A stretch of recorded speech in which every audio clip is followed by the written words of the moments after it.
for your sports shows, updates, and interviews. The only way is the right way, I might say. Nobody doing it better, y'all some lightweights. Malik Wright, up all day and all night, pushing all the buttons up to something till it's alright. He looking at it from all sides and angles, got a stripes on his body like he played for the Bengals. Oh man, there's no one discussing it. They came, they stayed, they either did it or done it. Man, I love it, cause all they ever do is win. So kick back, relax, the TWSN. Shout out Young Swish.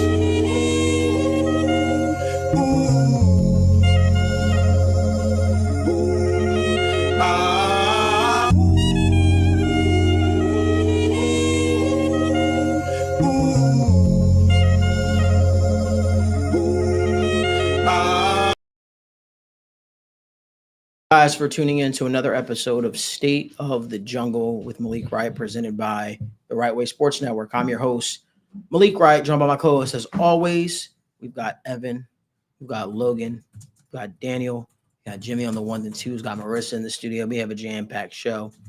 Before we jump into anything, make sure you guys do us a huge favor. Give this video a like, subscribe to the channel, turn on post notifications so you guys don't miss when we go live or when we upload content from the TWSN Studios. And it certainly is a new studio, guys. So it's good to be back with you guys. Good to be back talking ball with y'all. A lot has happened, I felt like, or there's been a lot of conversations, I would say, that has happened. Not a lot of action that has happened. But before we even jump into Bengals talk, I just want to say that I think I speak for the entire show. We didn't get a chance to really talk about it when the news broke.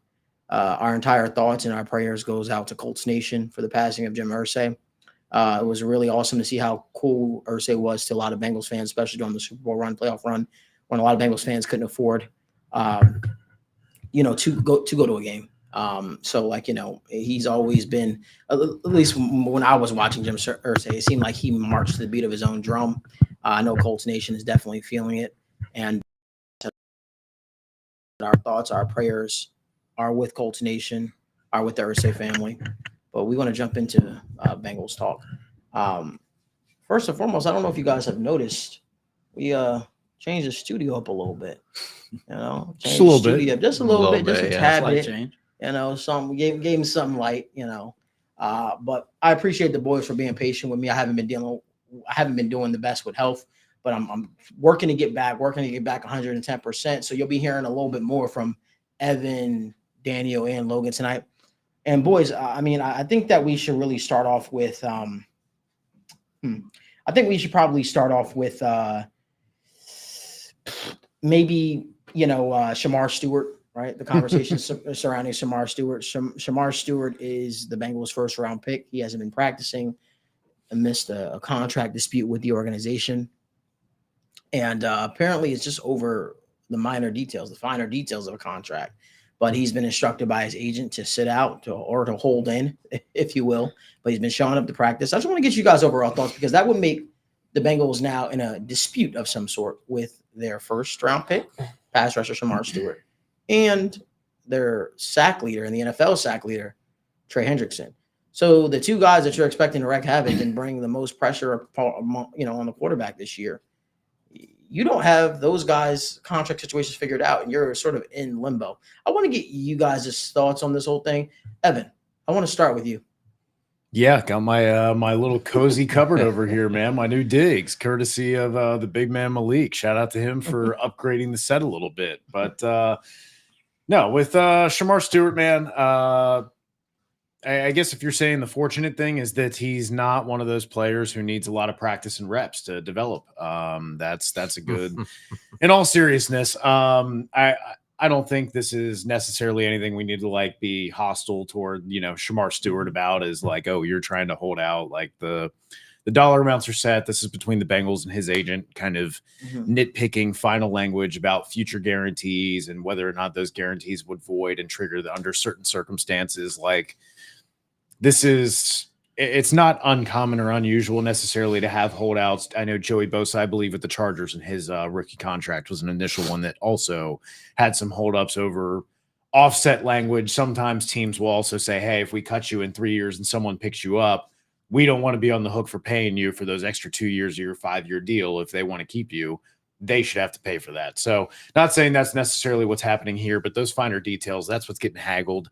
The bigger thing is that he's not out there. That, you know, the Bengals are apparently lacking in the injury waiver that would make it safe for him to practice without a contract, and also are not really meeting them where they want to be on the contract as well. So I think that's the frustrating part for fans, is after dealing with this for the headache with Ja'Marr Chase going into last season and going into Joe Burrow until just before the season. And then you've got the whole T. Higgins saga. And now Trey Hendrickson's holding out. It was just like, hey, all right, these rookies are going to come in and contribute. And now, before he's even stepped foot on the field, you're already causing problems over minor details. Yeah. Like, you're already paying him the same sum of money. Who cares?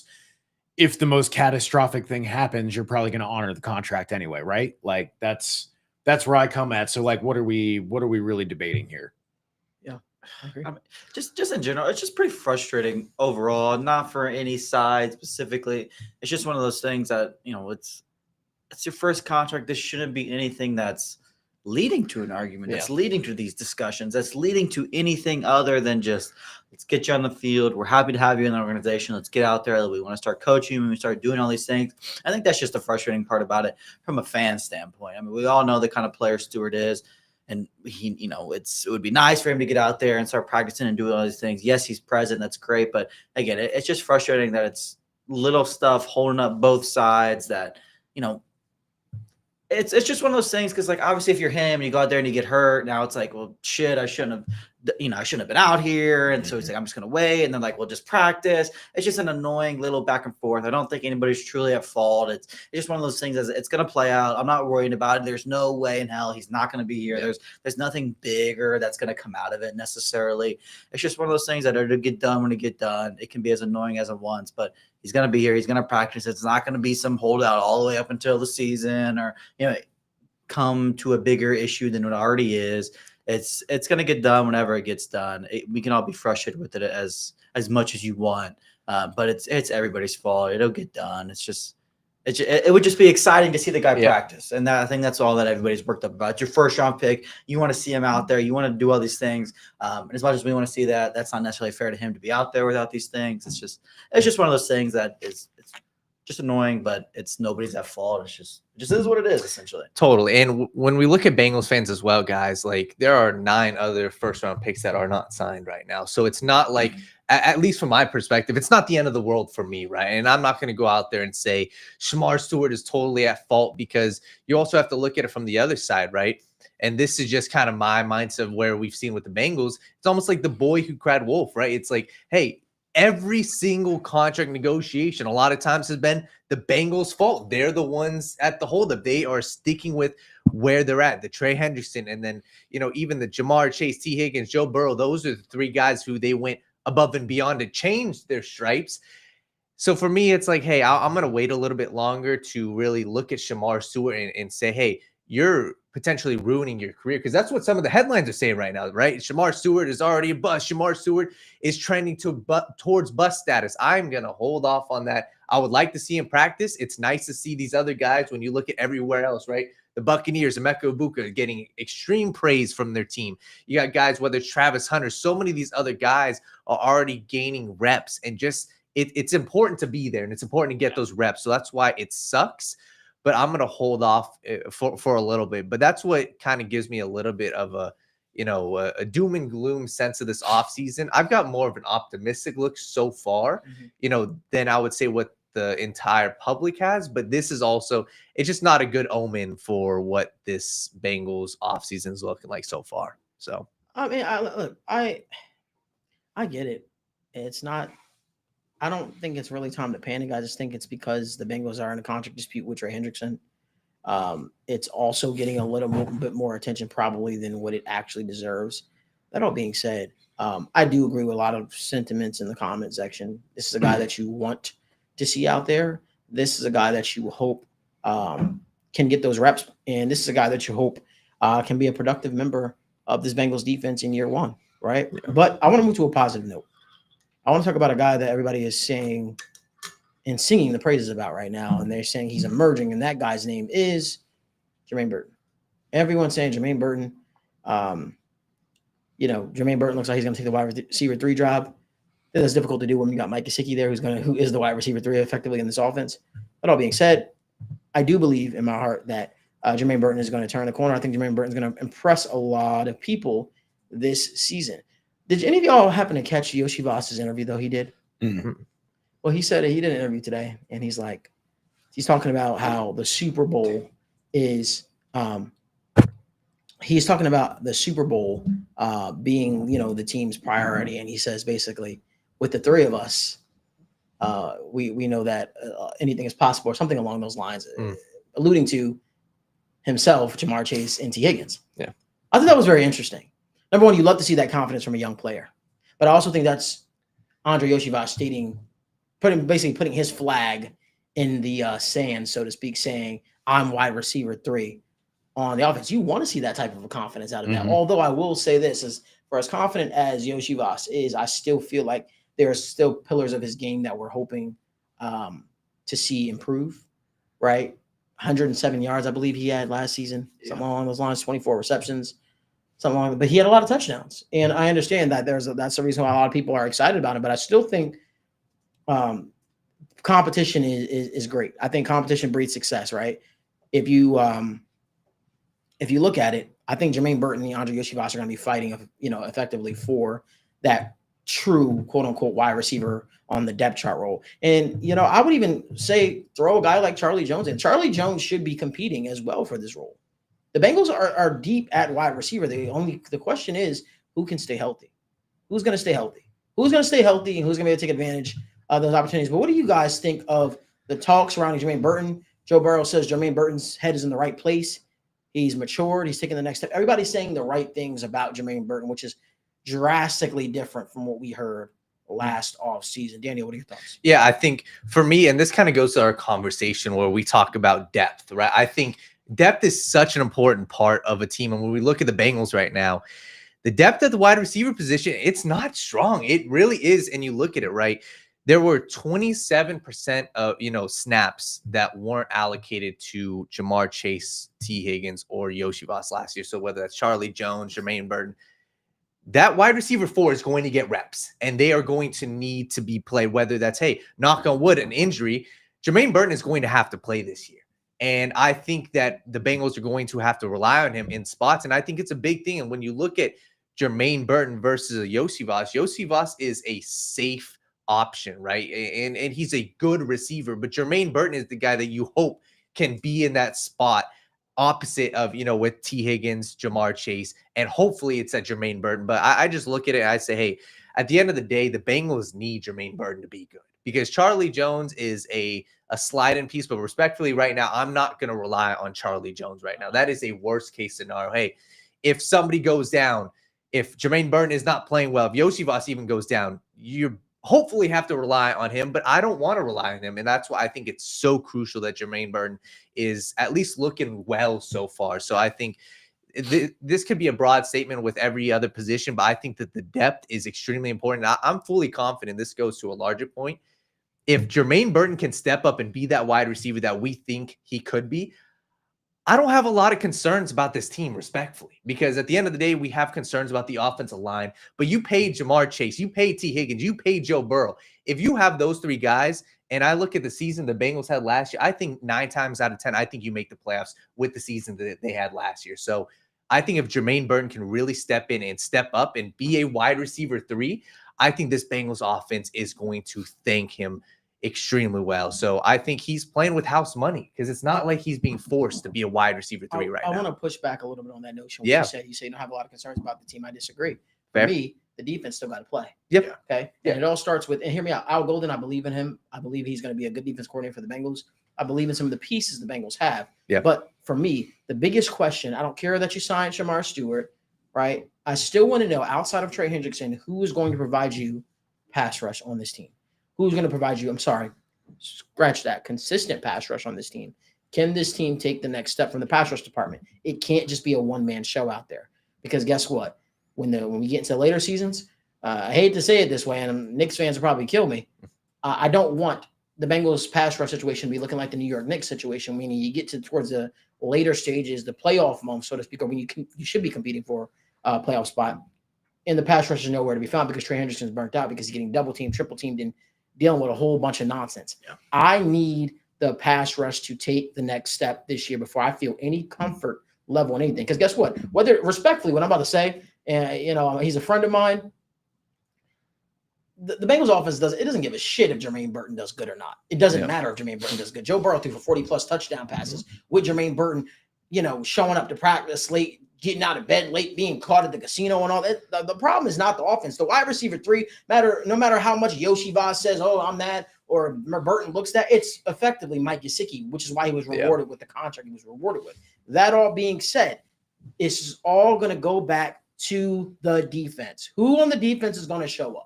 Who on the defense is going to show up? You could change coaches all you want, but at some point the players got to play. I believe in this young secondary. And the Bengals obviously believe in the young secondary, which is why they did a tip of the nod to him, didn't add any vets. They said, hey, we want to run back the same guys. They think health is what hurt them. DJ Turner looked like he was turning a corner. No pun intended there. It looked like Dax Hill was looking like probably the best cornerback on the team before he went out with the ACL injury. Obviously, it was limited sample size. He still looked good at the cornerback spot, and you're hoping that Cam Taylor-Britt could take the next step as a corner. He can get his maturity, his head on right? You're hoping for all those things. And if those things are to happen, then you feel good about where this Bengals team is. For me, I believe there's a couple of guys I'm really, really excited to see emerge on this defense. That's guys like Jordan Battle. I'm really, really excited to see what he does. I'm excited to see if Geno Stone can function in Al Golden's system and will he look like a different safety back there, right? All that. All eyes are going to be on the pass rush unit. How is the defensive line going to hold up? Is guys like Chris Jenkins going to take the next level? Is TJ Slayton going to be that nose tackle that you brought him in to be to sort of stop the run? This defense is going through a little bit of a mini rebuild right before our very own eyes. So for me, there's a lot of questions, unknown questions, especially because, throw out the window everything we might have thought about Al Golden's defense or what we thought Al Golden would bring to the Bengals. He's apparently going to be running a completely different system than what he ran at Notre Dame, which is expected. It's the NFL, right? That all being said, man, it's going to be interesting to see how he uses the linebackers. I'm expecting a bounce back season from guys like Logan Wilson, but we need to put the emphasis and the focus on the pass rush unit. And that's not just defensive end. That's also on the interior defensive line. You brought back VJ Hill for a reason, I'm assuming, right? So obviously we need to see more. We need to see what the Bengals are going to do. But those are my thoughts. Logan, what are your thoughts? Just about the defense in general, real quick.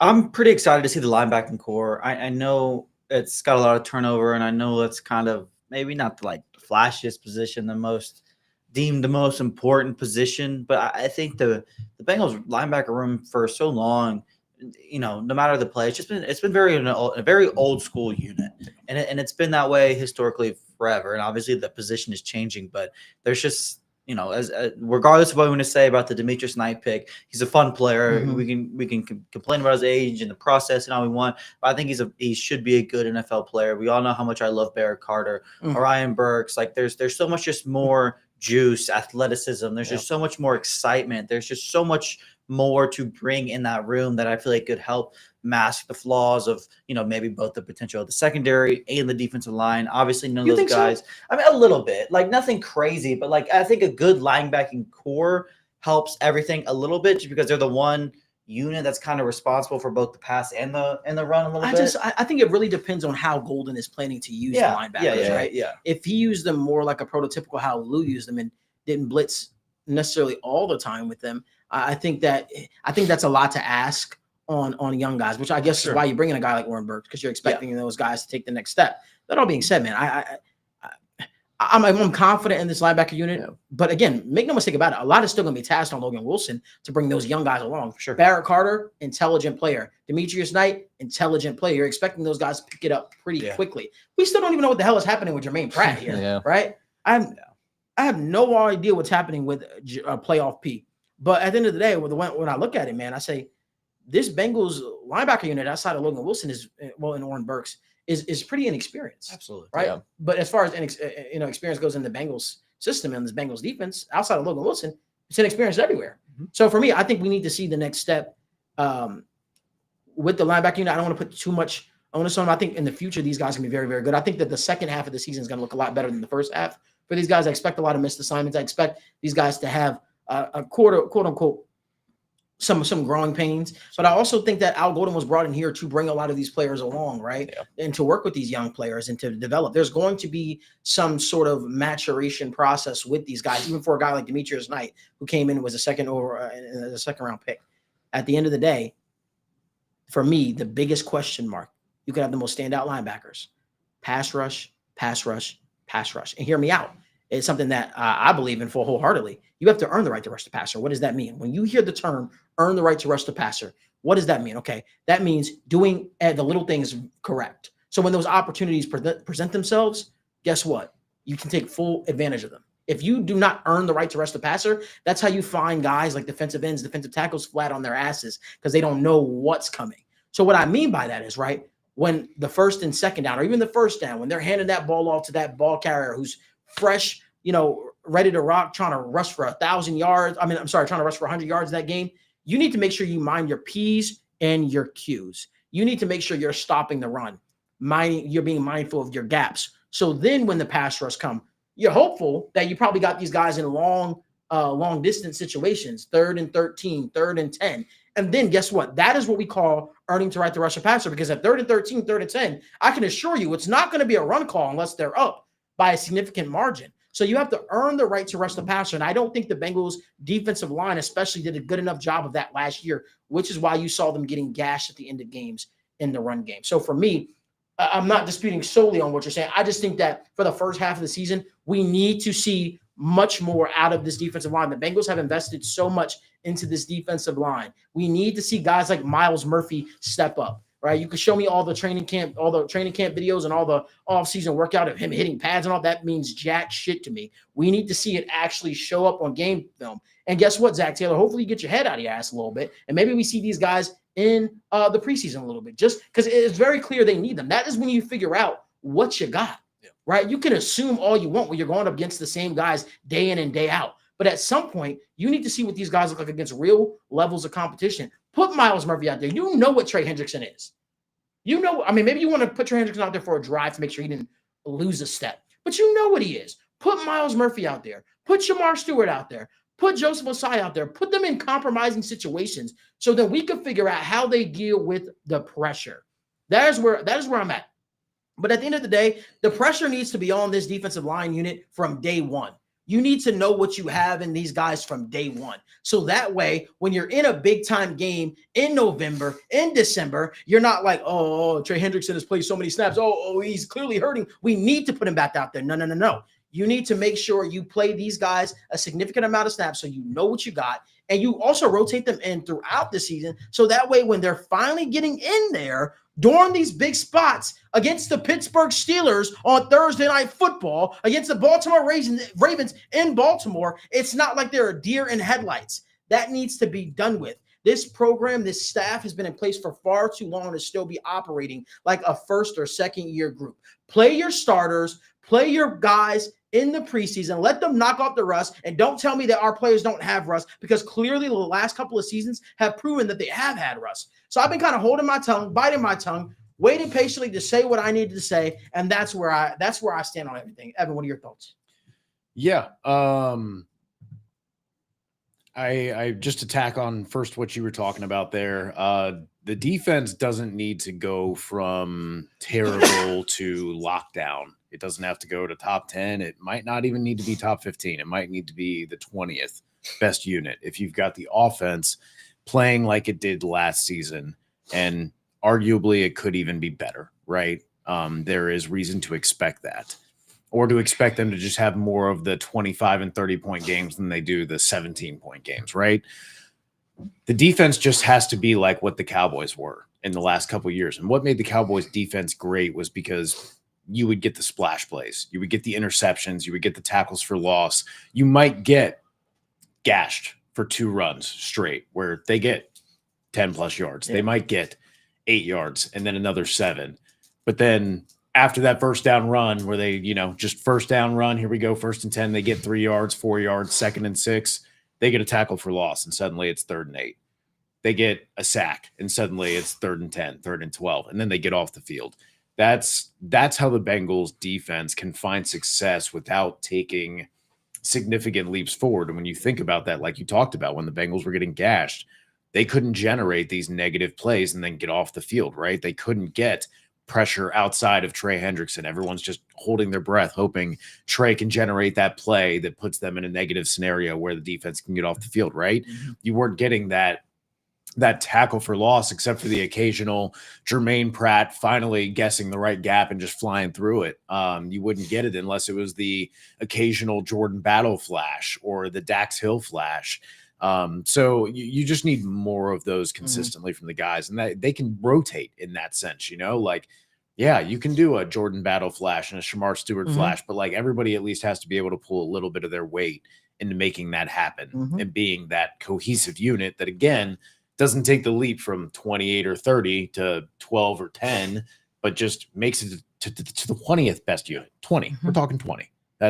I feel like that's realistic. And then obviously another big kind of scenario right now is the slow starts, right? And I want to bring this back to what Damian Lillard said, I believe, after a 61-point game, a sample that J. Cole used when he's talking about, hey, the work that went into that performance, it wasn't because I was so great tonight. It's because I was so great every day of the offseason, right? It's because of how I worked and how I trained in the offseason.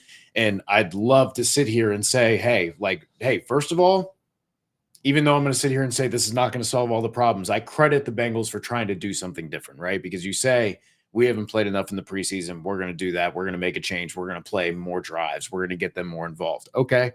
At least you're trying something different. My counter is, I think what you do every day in OTAs and in training camp matters for the season so much more than an extra 15 or 30 snaps in the preseason against basic vanilla shell cover 3.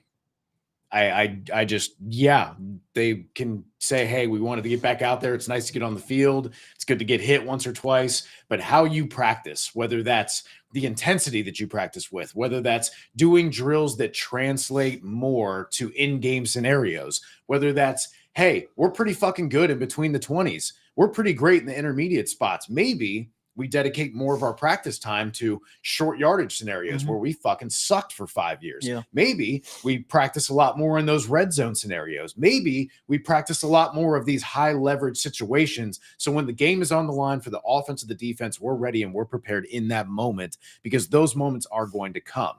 I see that as being a much more valuable way of changing your approach to address a slow start than just saying, I encourage them to make a change in doing the preseason thing, but I don't want them to just say, hey, look, we're going to play them 15 to 20 snaps more in the preseason, and that's going to solve our problems, and there we go. Like, we're good.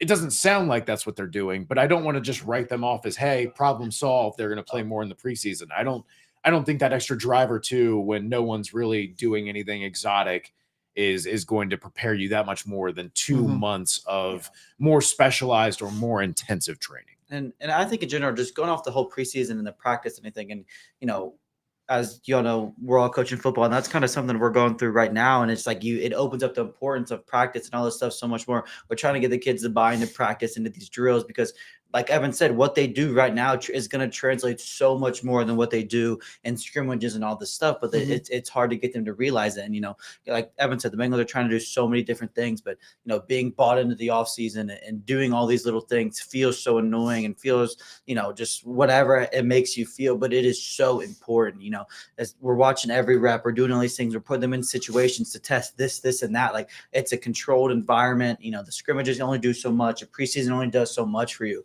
But these off seasons, the OTAs, the joint practice and stuff, they're so valuable. And, I think Jamar Chase even kind of talked about it the other day when he talked about he doesn't really care to play in the preseason. Yeah. He's not a guy that gets amped up to play in the preseason. He's a guy that, when it matters most, he's ready to go. And it's going to be different for everybody. But this is a time where you figure all that out. And, you got to keep trying and figuring out what works for everybody. And if it's playing this person more in the preseason, not playing that person, you got to have that conversation. You got to figure it out together as a team and just, kind of continue to go on and fully buy into the offseason. And that kind of just goes to hold on, you're getting roasted. Somebody said can't do the nose. Me? Yeah. Oh. People Hey, it's hard out here, allergies. man. In Ohio, It's you the got summer. ragweed. It's You know, rough. It's rough. No. I'm coming to your defense. Like, it's the summertime and whatnot. We're dealing with allergies. I'll be honest with you guys. I'm sick as a dog. I don't even know how I'm doing this show right now. I'm like literally battling the virus. But I say all Shout that to to Nike. say, Shout to Curtis Dayquil, L, right? we That's got you appreciate you. going. credit to Daniel, man. You know, Daniel's a lifelong, you know, allergy addict, if you will. battle. Allergy I hear you, dude. Allergy Allergy survivor. So survivor. you know, Yeah, at the end man. of the day, you know, he's fighting for his life. I appreciate it. Sorry, continue. No, you're good. I was like, what? Lost my train of thought. No, You'll be all right. Jamar Chase, yeah. There's very few people and players that you can look at, whether it's Joe Burrow or Jamar Chase, that they don't need the reps, right? They don't need that. Those guys are special. And that's why it comes down to, that's what my biggest concern is when we look at this entire team. And I just don't know, and this may sound a little harsh. Like I said, I'm very confident in this offense. I'm concerned about the offensive line, sure, but when you got the base of Joe Burrow, Jamar Chase, T. Higgins, I'm not even concerned. I just don't know if I can look at this team. I don't know if this is a Super Bowl caliber roster. That's just me putting it bluntly, right? When I look at the depth chart, right, they're going to put so much on Al Golden because you look at the depth chart, whether it's the safeties, Dejon Anthony, Tyson Anderson. I like Dejon Anthony, but that's a spot where, hey, you look at last year, that was Jordan Battle's spot. Jordan Battle had to play a ton of snaps. That was, Von Bell. These guys are going to have to get a lot of snaps. And we were just talking about the linebackers. Quite frankly, I think this linebacker room, I think it is going to be the best unit right away because I just don't have so much confidence in this defensive line. And that's why I just look at this team right now is when we look at the preseason, now is a time for these depth pieces. These guys have to show up. Joseph Osai, there's a reason why they paid him. Miles Murphy, there's a reason why they drafted him. So as we're entering, OTAs, as we're entering, the preseason, I'm going to be just looking at the depth pieces, whether it's even the back end guys, DJ Ivy, DJ Turner. These guys are the ones that I'm looking at because those are the guys week 18 in the playoffs. They're going to be getting snaps because whether we like it or not, no team is healthy heading into the playoffs. Yeah. And that's where I think my biggest concern lies is the depth of the defense. But you brought up something. I hate to seem like I'm disagreeing with you because I agree with you. Yeah. That. I disagree, man. I think the best unit is going to be the defensive, the corners. Because I think to start, the linebackers. I'm not concerned about Logan Wilson, even though I probably should. What other position do you feel that good about 3 or 4 deep? No. Really? Like DJ Turner, Dax Hill, Cam Taylor-Britt. That's a good 3. I mean, if you still have Mike Hilton, like you're feeling really good about your first 4. Yeah. Like you said, sure, you want to pencil in Demetrius Knight as being like, hey, he's 25. He's been in the lab and in the weight room for 7 years in college. Like he's ready. He is pro ready as pro ready gets, right? So you feel like, he can step in, but what you have after that is a lot of unknown, right? You're talking about a rookie starter. You're talking about a rookie backup. You're talking about Akeem Davis-Gaither and maybe Jermaine Pratt, depending on what ends up happening with that. Because in my mind, I'm going about it like as if he's not even on the roster. So my thought process goes, if Logan Wilson were to miss time for any reason, what does the linebacker unit look like then? And then you have rookies getting exploited by these seasoned offensive coordinators, and that's expected to happen, right? So for me, I don't want to put too much pressure on them. I think the young cornerbacks, though, I think there's a reason why. And to be honest with you, Chuck 2624, we appreciate you, Chuck. It's been a while, man. It's good seeing you. He says, I like the potential of our corners if Dax is back to 100% and Cam Taylor-Britt isn't partying too much. And that's the one thing, right? Even with Cam Taylor-Britt getting to the whole situation stuff like he was doing outside of the playing field, this is more pressure on him. You had 2 capable corners, right? That played well, that played their ass off, right? You do have a guy that competed out there. I don't want to say much more, but he competed out there. And Josh Newton. You have Josh Newton. You have DJ Turner. You have Dax Hill. That should be enticing enough for Cam Taylor-Britt to show up with his shit together, respectfully. Like, to me, I think that I think when you look at, my favorite saying is competition breeds success. I think when you look at that position group, all those guys should come into training camp ready, fired up, ready to go because guess what? Those jobs are available. Nobody is seated in those jobs right now. We can assume this guy might be cornerback 1, this guy might be cornerback 2, but I feel like that is going to be a position where the competition is going to rise to the top. You even got the one kid who the Bengals pick up off of waivers, Marco Wilson, who seems to be putting in the grind all offseason. I'm not saying that he's going to be a world beat, but it seems like he wants it. It seems like he wants it, and it seems like he's excited for this opportunity. So there's a lot that goes into it. I think that when you look at the cornerback room, though, I think that's the room that's going to shine a lot to start with. But again, it's going to come down to, okay, can the defensive line, right? All conversations keep going back to the defensive line. Can the defensive line afford them the opportunity to shine, because if they're not getting pressure, these guys might struggle in coverage. So that's just my thoughts. Evan, is there anything you want to add to that? Or Daniel? No, I think it's a good point to relay how coverage and pass rush match up and have a marriage, right? Like they really can't survive without the other. You can't have those splash plays as a corner as much because you can't play as aggressive if you're worried that your D line is not going to get home, right? So you can't be biting as hard on the underneath stuff, trying to jump things in front and create those potential scoring opportunities for the defense, right? Same thing for the defensive line, man. When you're struggling to get that extra couple seconds, especially if you've got one of those defense or offenses like, you know, the Drew Brees Saints or like the early Bengals where, hey, that ball's coming out in an average of 2.5, 2.7 seconds. A coverage unit that can buy you an extra half second can literally be the difference of getting the D-line even the potential to reach the quarterback. So there's a lot of that marriage, and I think that the corner room sets up really well, assuming everybody comes back from injury healthy. That sets up really well to allow this D-line to be like, hey, man, like Chris Jenkins, Miles Murphy, Shamar Stewart, you wanted the opportunity to prove that you're an NFL-level defender, that you can be this guy. You will never have a bigger chance than what you got right now.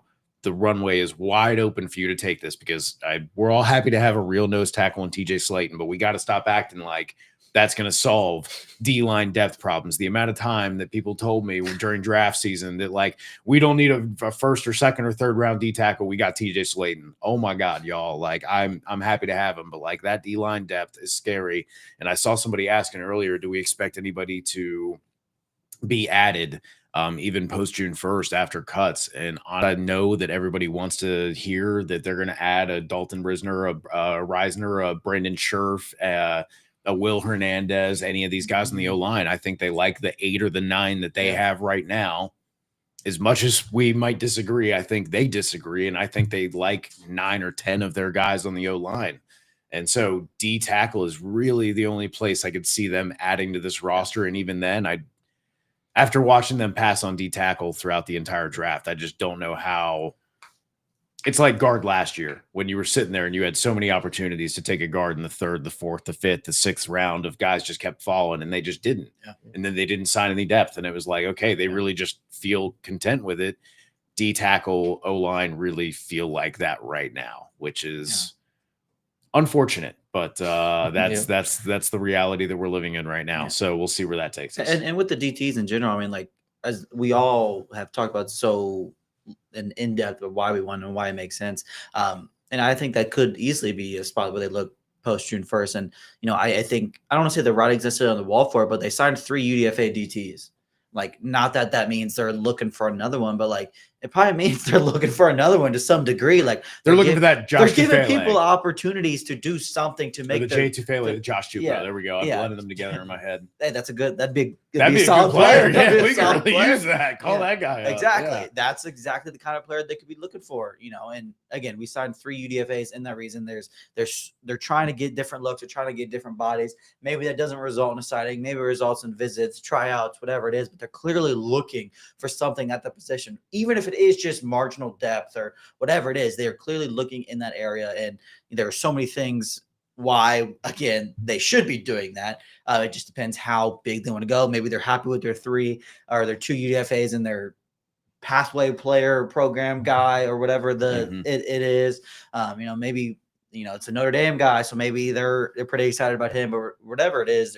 They're clearly trying to get different looks, different bodies at that position. Even if it is just depth, the opportunity is there for more DTs to be added, or just to make rosters, to make practice squads, whatever it is. Yeah, and just when you look at it too, I mean, who did they add to that defense tackle room? I mean, you lost obviously Rankins and you lost Lawrence Guy, but that was the guy in the middle of the season. They said, "Hey, we need another body. We need somebody." And the dude got some snaps. Like he played a decent amount, at least in one of those games where I was like, "Oh my God, they just signed." I think it was the first week that they signed him. He played like 40 snaps, and he played a ton. Like, what is he doing out there? And that's what it was like 35. God bless his heart. Like he was.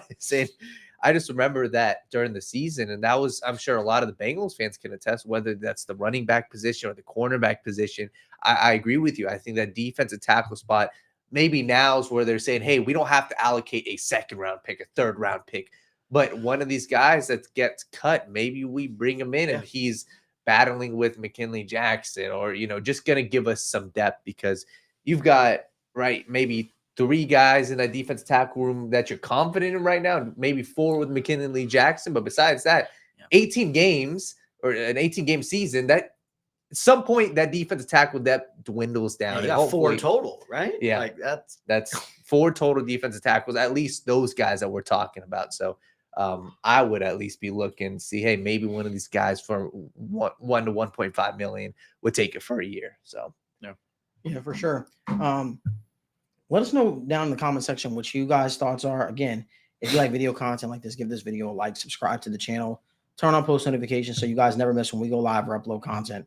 It's been a while since we've been live, so I kind of forgot to throw that in there. Apologies. Anyway, I want to keep the conversation rolling. Trey Hendrickson. We got to talk about it, right? Till he gets figured out, we got to talk about it. What instead of talking about, oh, Trey started speaking more out and all this stuff like that, what do we all think is going to happen? You got Ian Rappaport, who is grandstanding and saying pretty much, I believe the organization's intent is to pay him, and I believe they're going to pay him. They're not going to trade him because they want to keep him. Very vague stuff. What do we all think is going to happen with the Trey Hendrickson situation? Evan, I'll start with you. Just going to repeat a lot of what we've talked about already, which is like, what are we really doing here? Right. Because right now your spending is so deeply imbalanced from offense to defense. Let me get my team cap here real quick. Offense, you're spending 173 million. Defense, you're spending 107. You got a lot of rookies there. You got a lot of guys that you're going to be relying on rookie contracts. The only people you're going to be extending is probably one of Cam Taylor-Britt or Dax Hill. I don't think you're doing both. Who else are you spending this money on in the next 2 or 3 years? Who is this immediate plan, and that you're going to be spending this money anyways? Also, if the Bengals and the reports are true that, hey, they want to land around 28 million a year. Okay. Well, he's got an $18 million cap hit this year. So that means you have $12 million to work with right there. So let's say they sign him to a 3-year extension for $30 million a year, 2 more than what they wanted. Because of the cap accounting and how they can reattribute their bonus structure, they can take some of that money and put it into this year to where they can spread it out and say, okay, we'll pay you this part up front. We'll put this cap number to be spread out to where, okay, instead of making $30 million a year when you're 34, 35 years old, then we can have you at 28 every single year. And you can take some of that cap number and dump it into this year to where, hey, now he's not making 18 this year. He's making 25, 26 this year. And now instead of 30 million a year for the next 3 years, he's making 28, which is where you want to be, right? So it's so easy to find ways to make everybody happy. And it feels like all of these negotiations, instead of let's mediate, let's talk, what do you want? What do we want? How do we find each other in the middle to make everybody happy? It feels like every negotiation with the fucking Bengals is pulling teeth. No, you have to meet us exactly where we are. And if you are not going to meet us here, then we're going to huff and puff and we're going to drag our feet and we're going to go kicking and screaming. And it's going to take a year and a half. And maybe eventually we'll give you the contract that we were going to give you. And it's going to be $5 million more than the amount that we were complaining about in the first place, because 3 to 5 other players at that position have signed recently. It's getting real tired, guys. Like, this is the player that you had that you said, we will take care of you. Your time is coming. Just sign for this right now. And when this is up, when we can renegotiate, then we will take care of you. And now you're like, well, you went out there and led the NFL in sacks, but we just don't know about it. It's like, no, you took the gamble and now you got to put your money where your mouth is. And you could have paid him more guaranteed money. You could have given him a longer contract. But they just did this to get it done, to get him on the field, to get him some immediate money, right? I understand the idea of the Bengals saying, hey, we have you for 1 year technically, and we have the franchise tag so we can control you for 2 years. Yeah, that is hypothetically true. It's also realistically a really fucking dick move to do to a guy who's literally carried your defense for multiple years, that you've constantly said, hey, we're going to take care of you. And now he's not even asking for top of market money. He's not asking for second or third or fourth in top of market money right now. Mhm. And like I said, there's ways to keep that from even being the fifth or sixth highest cap hit among DNs. And you get your guy paid, and you don't have to worry about one of the weakest positions on your roster right now. Like, again, I repeat, what are we doing here? Right. Yeah, I think you said it best. It would be smart, but it's a dick move by the Bengals. And I think you could go back to, I believe it was Darrelle Revis. This happened with the Jets, and I remember because this was on Hard Knocks. How their situation ended was Rex Ryan literally drove to the owner's house and he said, "Hey, listen, I need Revis on my team. Make it happen." And I understand maybe that's not exactly how the Bengals are going to do it. No. Probably not even close, but that's what you want, right? Like a guy like Trey Hendrickson, I understand from the business side, okay, yes, he's turning 30. Yes, he's getting older. Maybe you don't give him a 4-year contract, but God damn it, if you're trying to win a Super Bowl, where is the extra $8 million going to go for you? You're not giving them guaranteed money in the third and fourth year anyway. So what does it matter? Yeah. That's the big part, is you're not going to guarantee past this next year or two on the extension. So he won't even potentially see those last year or two of the deal. Mhm. So again, it goes back to, if you're not even going to guarantee money that far out, what do the last 2 years of the deal matter? If he's still playing great, you got a bargain. He's probably the 12th or 15th highest paid D end at that point. Yeah. And then if he's not, okay, well then you can just cut him. Like I still struggle to see like what the giant holdup is. Again, if it's the difference of $28 to $32 million, he himself has said, I'm not asking for Max Crosby money. I'm not asking for $34-35 million a year. I'm not being unreasonable. Again, you can get him at $32 million a year and still get him to under $30 million a year when you do all your cap accounting, if you're creative about it. Mhm. And I think that's the most frustrating part about it. And that's why it's like, it gets so confusing. And like, I just truly don't understand it, because everything is pointing to doing it. There's so many easy ways to go about it. There's very little saying, don't do it, don't do it, don't do it, don't do it. Obviously that changes if it's getting pushed to the 4 years, if he's getting the top dollar money, but there's been nothing that has really, come out and supported that side of the argument. And that's why it's so frustrating, because we all know how important Trey is. We all know, just the kind of guy he is and what he does for his team and how important he is and how important that position that he plays is. There's just so many, everything is pointing to sign him, to give him what he wants.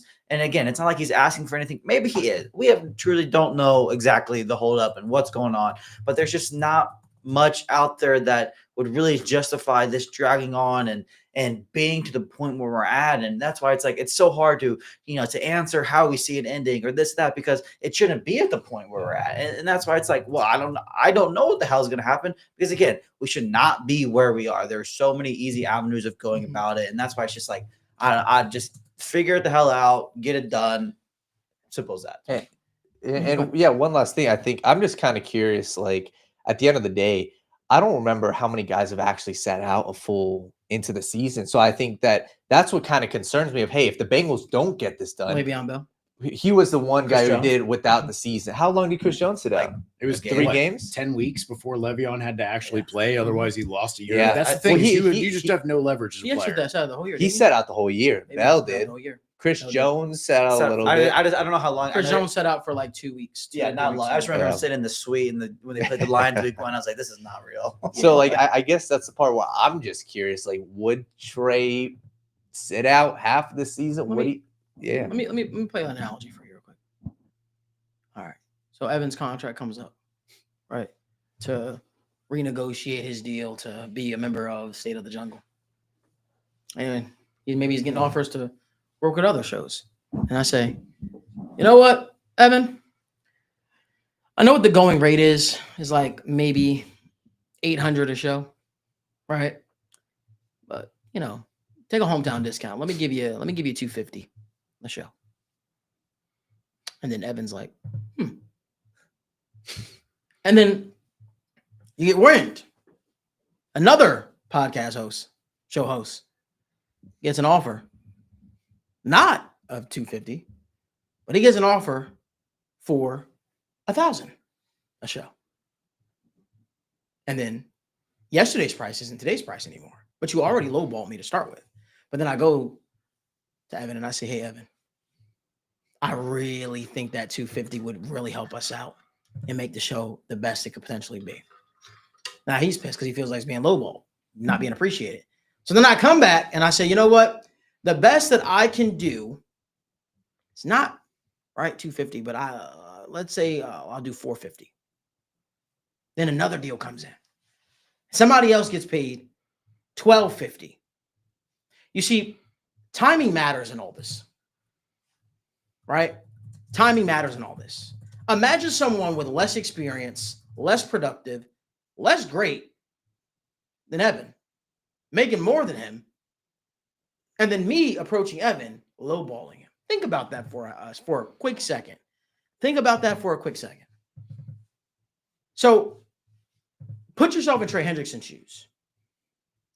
The league leader, the leading sack leader, Just right? real quick, people are saying that the Bengals never said they offered Trey Hendrickson 28. That is from the Cincinnati Enquirer. Yes. That is sourced directly from the Cincinnati Enquirer Bengals fan. That is. Let me just say this: when Dardis put that out, I literally said, I was like, this did not happen. They did not offer him 30 or 32 million. I have it on good authority. Someone very, very close to Trey Hendrickson. Mm-hmm.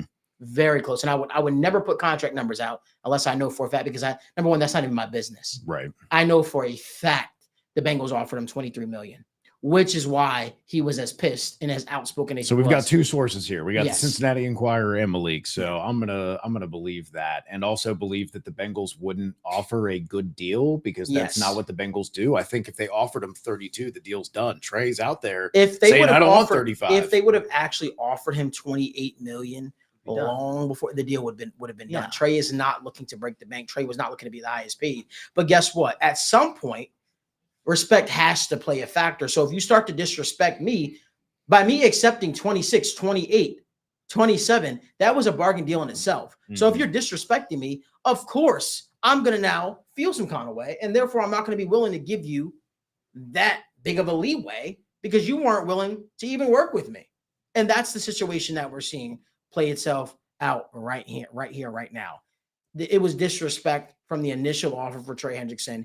That's not even his style to come out and be outspoken. I've literally, me and Daniel spent an hour talking to the guy one-on-one, no cameras, just one-on-one talking. He's the most down-to-earth, humble individual. So I hate the fact that he gets this pushback as if he's like some diva, or people saying, "Oh, here's Trey Hendrickson with drama again." That couldn't be further from the truth. You don't know what these players are dealing with. The fact of the matter is, he wants guarantees beyond year one, and the Bengals told him they would take care of him.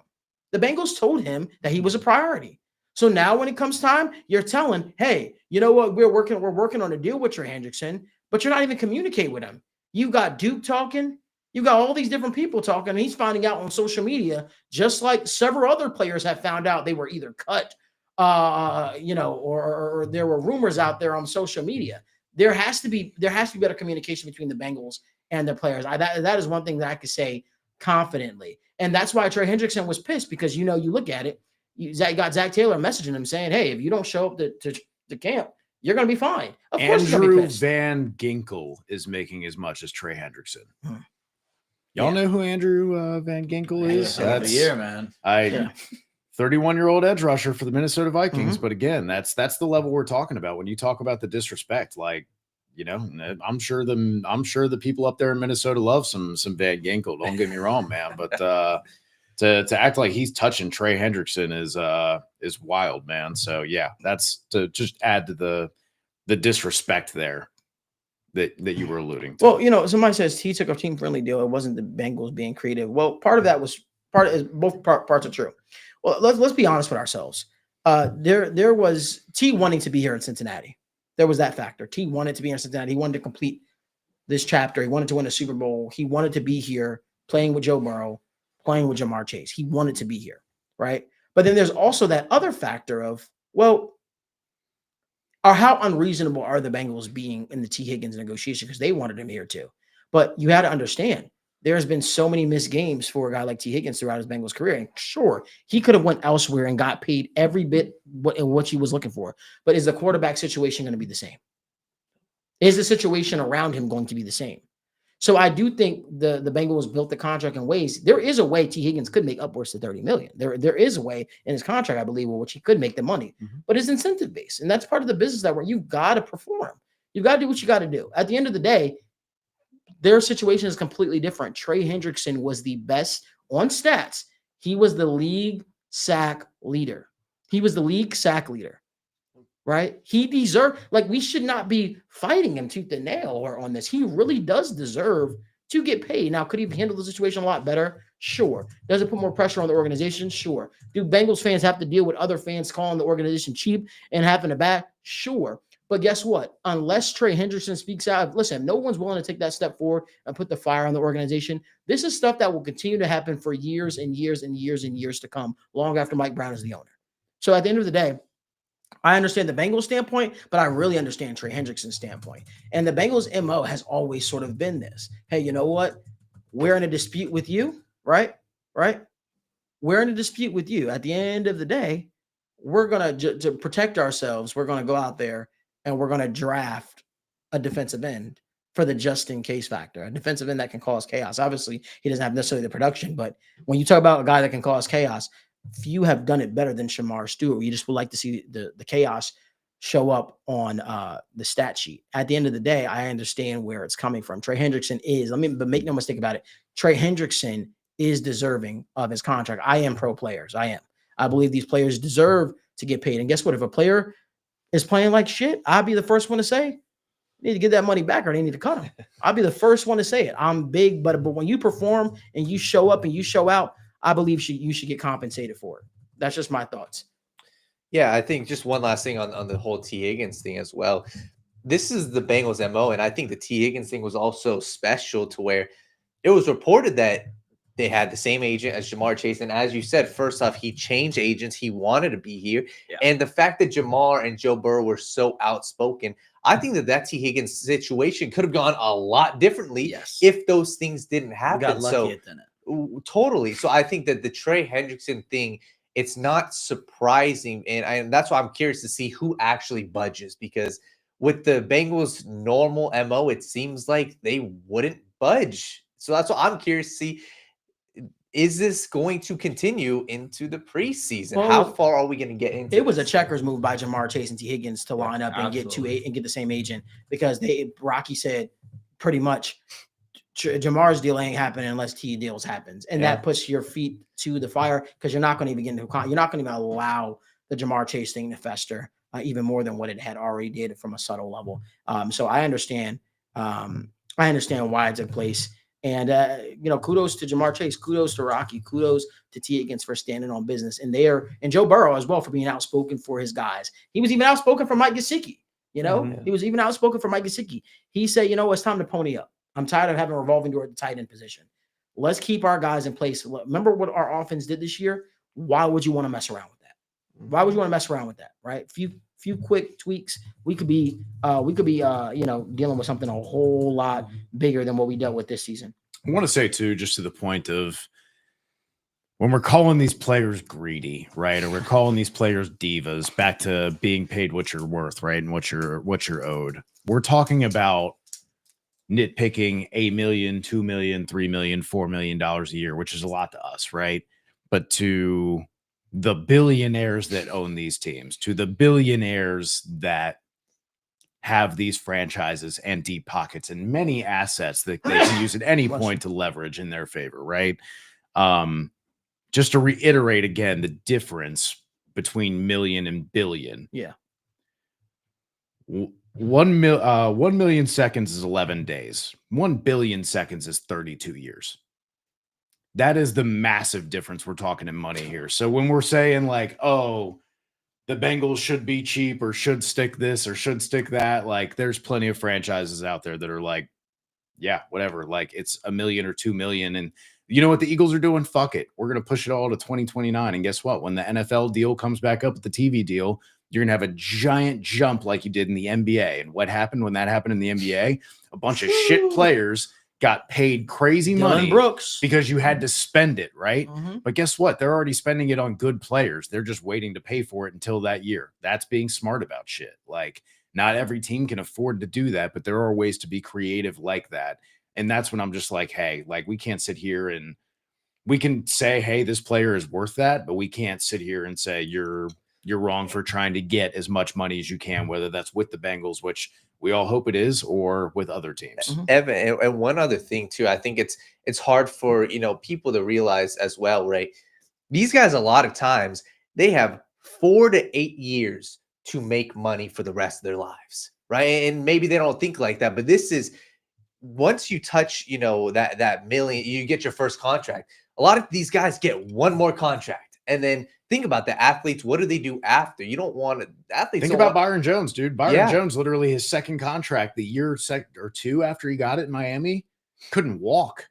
Literally had to retire, and then it took him like 2 or 3 years before he could reliably walk again, like a regular human being. Like the punishment you put on your body is serious. Like you deserve this money. Like, you're making many billions of dollars, and there's no investment like an NFL franchise, because the Panthers sold for $2 billion in 2018, and just in that 7 years, NFL franchises like the Commanders, who have not been good forever, and the Eagles have been valued at $6 and $8 billion. Great. So you're talking that's gone up 4 times in value over the last 7 years. Yeah. Leverage some stakes if you need more cash on hand, because you're saying we're the Browns and we're a small family and a small business and we're not cash poor, but we don't have a lot of liquid assets. Okay, leverage some of your shit that you got, because there's no better investment than an NFL team to sell somebody on. People will pay buku bucks to have a minority ownership stake. There's so many ways to do this, and that's the frustrating part, is always being on the very tail end of watching people be creative and be innovative, and then feeling like you're stuck in 2005. 100%. And somebody said, the GH Bulldog said the players should market themselves better for endorsements. If I'm not correct, if I'm not mistaken, it's like saying workers should get more in tips. Yeah. You should just pay them what they're they should get extra stuff for being really good at their jobs. But if I'm not mistaken, the NFL and the NBA is drastically different. The NFL has loosened up recently a little bit, but typically the people that are offering out these huge deals, they want those big market athletes, or those quarterbacks that are getting those sports book betting deals and all that kind of stuff like that. I don't even know if in the NFL, if you're able to, I could be completely wrong. I know this was a point in time. I'm not sure if players are allowed to work or be sponsored by any alcoholic beverage company. I know that was a thing at one point in time. I don't know if that's changed. But Travis Kelce has this weird thing with garage beer, but I don't know if you really see him on a lot of stuff with that. Yeah. It's certain stuff you're allowed to do. The NFL players don't have the same leeway that NBA players. That's why the NFL is looked at as an owners league and the NBA is looked at as a players league. Players have a lot more freedom. The NFL players are fighting to be equivalent to what NBA players make. It's the reason why NBA players are making the same amount. Just to put things in perspective, if I'm not mistaken, a guy like Dylan Brooks is not too far off. He makes about what T. Higgins makes. I'm pretty sure. He's signed for 20 more. He makes more. Yeah. Those guys make a lot of money because of the opportunities they are afforded. And also the league just has so much money. They literally and you have smaller rosters. Yeah. You have more a bigger pie to pay. But I mean, I also think that you're going to see that value of the NFL seriously reflected in the jump of the salary cap in 2029 when they renegotiate those TV deals and the streaming rights, because they're already warming up right now, right? Yeah. They're already doling out one game here to Netflix. They're already selling off games. You don't buy them in division games, and CBS has all the AFC North, and you have all the no, not anymore. Now they're just selling games to the highest bidder. They're making them literally bid over games, and they're making shit ton of money off it, and they're letting Netflix get all their fucking kinks out right now. And then in 5 years, when that time comes due and everyone is chomping at the bit for that NFL money and for those rights to those NFL games, that's when they're going to cash in. And you are going to see a very big salary cap jump. And that's why you see people putting that money, because again, there's going to be a whole bunch of money, but there aren't going to be a whole bunch of extra good players to spend it on, right? So you're going to see, I think Nick Young was one of them who ended up getting like $28 million, like 30-year-old like Mike Connolly got a max contract and people couldn't fathom it. And it's like, guys, like the cap floor just jumped like $60 million.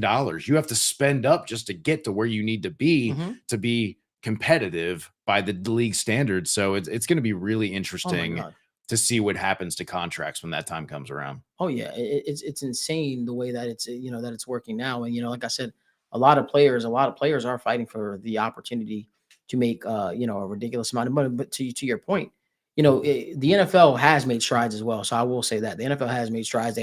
We have seen an intake of or an increase of the cap space and salary cap going up. They could be like the UFC, right? The UFC signed close to $1 billion deal, maybe even longer with ESPN. Their fighters still don't get any percentage of that, by the way. They still get paid the same salary that they would have got paid, which is $500,000.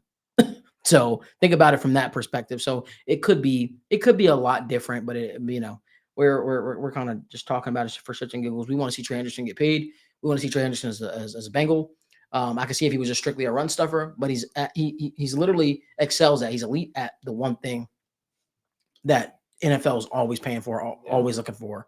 Myles Garrett got the contract he got not because he's a good run stuffer. He got the contract he got because he's an elite pass rusher and his ability to affect the game and help the rest of the players around him get theirs off. So just my thought process. I think Trey Hendrickson deserves to get paid.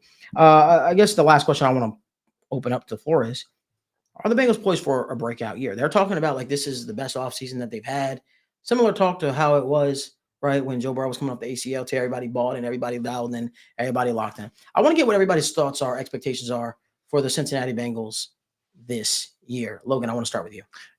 It's tough because, it kind of goes back to what we talked about at the beginning with the defense still has so many questions and how that process works out, bringing in a new DC, how much he's going to change, what roles are going to change, like that stuff takes time, but then again, like what Evan said, we don't need to go from the worst to the best. We don't need to go to the worst from the top 10. If this Bengals defense goes from where it was last year to slightly below average or just below average in that 27 to like 4 range, like that immediately alone makes this team so much better. And I think that's where you have all the hope that comes from, because the offense isn't going to be worse. There's it shouldn't be worse. There's no real rhyme or reason saying anything on that side of the ball should, regress in any way. So it's just, you're looking at the defense and it's like, yes, could the defense struggle still? Yes. Will the defense be bad still?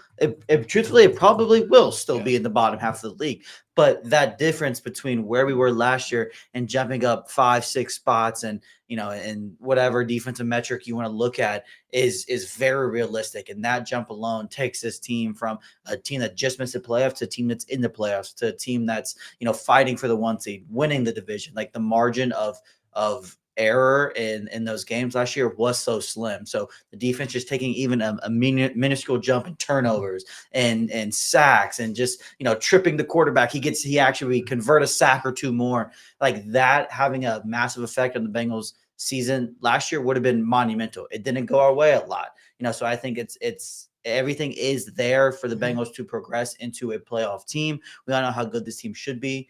It's just there's going to be a lot of working pieces still. There's still going to be a lot of ups and downs, but the Bengals should be a playoff team, and there's no reason to think they shouldn't be a playoff team. They have to be a playoff team, in my opinion. If people want to keep their jobs, they need to be. I agree with you. One thing I just want to touch on too as well. The one of the biggest things, last thing I'll even mention about the Trey Hendrickson thing is one of the biggest things for me, or issues I sort of have, and I understand the need for pass rush and defensive tackle, but you paid BJ Hill no problem, right? We all thought maybe he was out of there.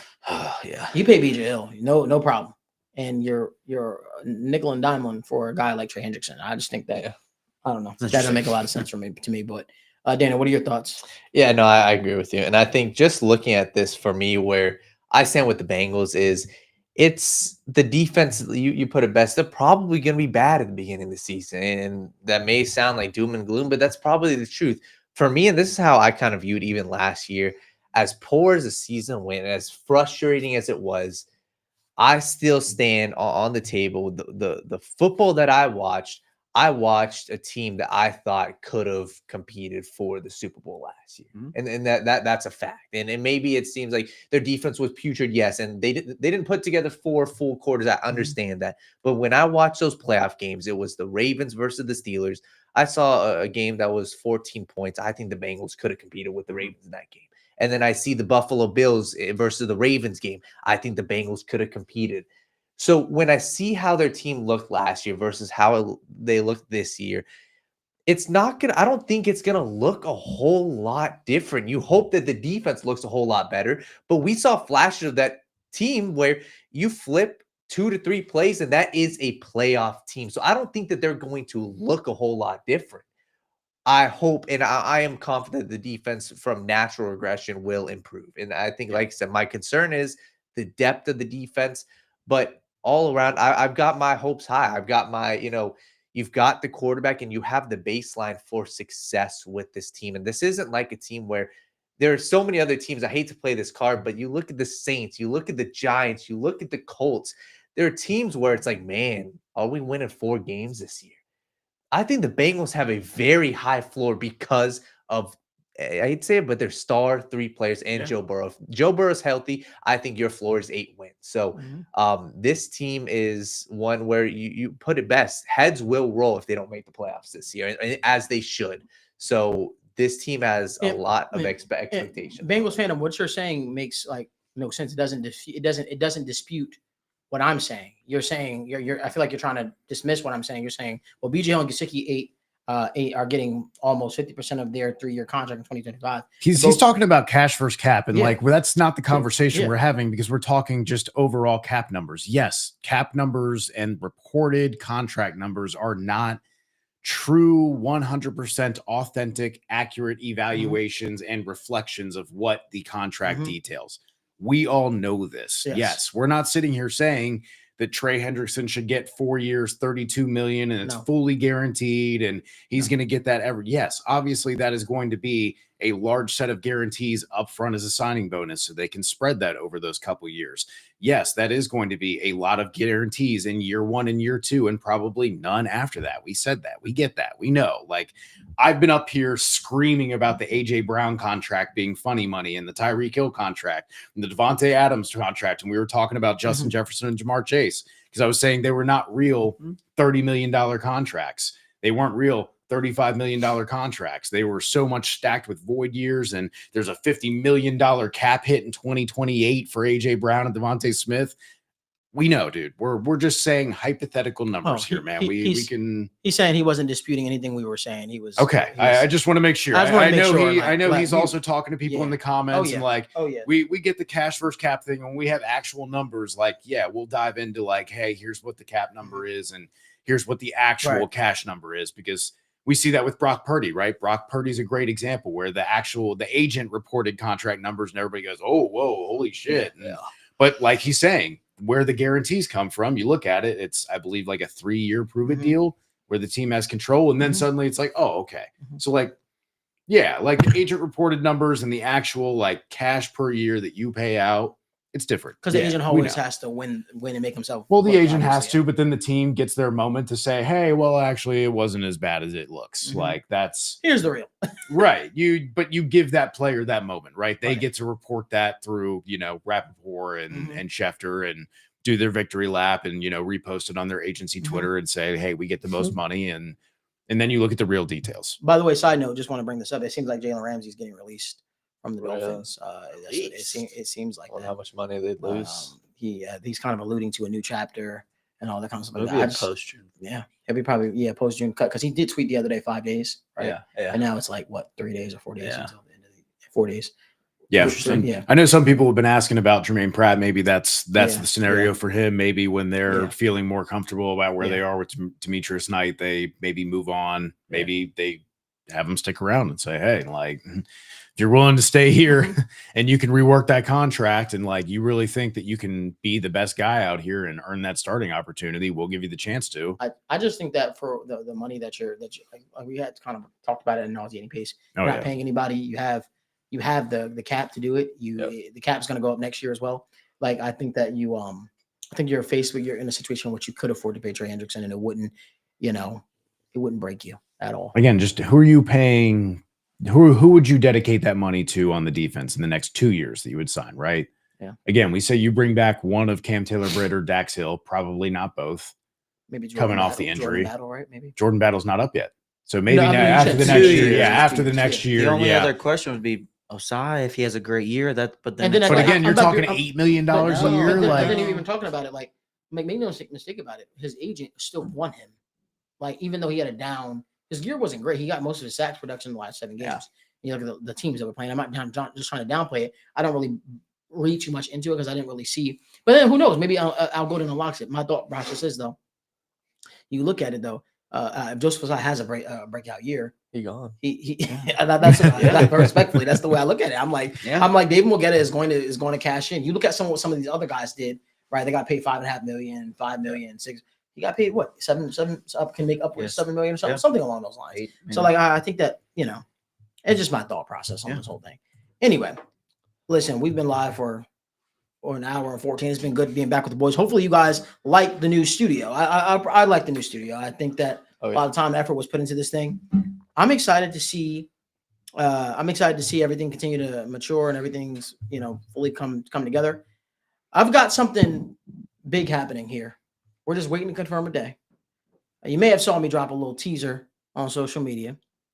I'm not going to say what that is just yet, not because I want to be coy, but more so because I'm waiting to finalize a day. And when that happens, trust me, it's going to blow the roof off. But just know what we do at the Right Way Sports Network, being a sports company, we try and really, Sport. We try and sport. Yeah. We try. Sport around. We try to continuously push the agenda forward. We've got something really, really big in the pipeline. I will be doing a sit-down interview coming up. You guys remember last year I sat down with Jermaine, Burton, and Dejon Anthony. This year, it's only going to get bigger. Ooh. And then I might be making a little trip to Houston. Apparently, there's somebody down there that wants to sit down with me a little bit. So we'll see what happens there. Thought you were about to say, like, I'm going to do something a little different with my hair, maybe a lightning bolt or something, or a little Bengal bee up there on the top. That'd be cool, right? My goal is to get 100% healthy.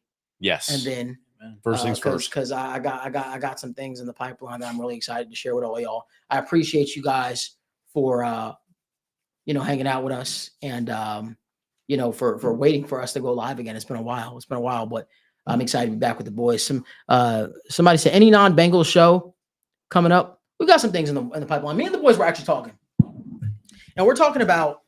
Obviously, we talk Bengals, we talk State of the Jungle, but we are sports fans beyond just Bengals, right? And we're obviously State of the Jungle is always staying, which is why you see that massive logo right there. But we might add another show where we just discuss sports in general. Somebody says studio looks good, great flow on the show. Great to hear about Burton possibly getting mentally there to make his name in a great way. Nice set. Appreciate you, Bengals fandom. Somebody said, thanks for the show, gentlemen. Listen, we appreciate y'all. Make sure you guys do us a favor. Give this video a like, subscribe to the channel. Turn on post notifications so you guys don't miss when we go live. Now that we are back, we will be back every single week unless Malik Wright decides to go on vacation again, which could happen. It could happen. There is a rumor that could happen. But I will say I'm excited to be back with the boys. I'm excited to be talking ball with the boys. And as always, until we see you guys next time on State of the Jungle, who dat?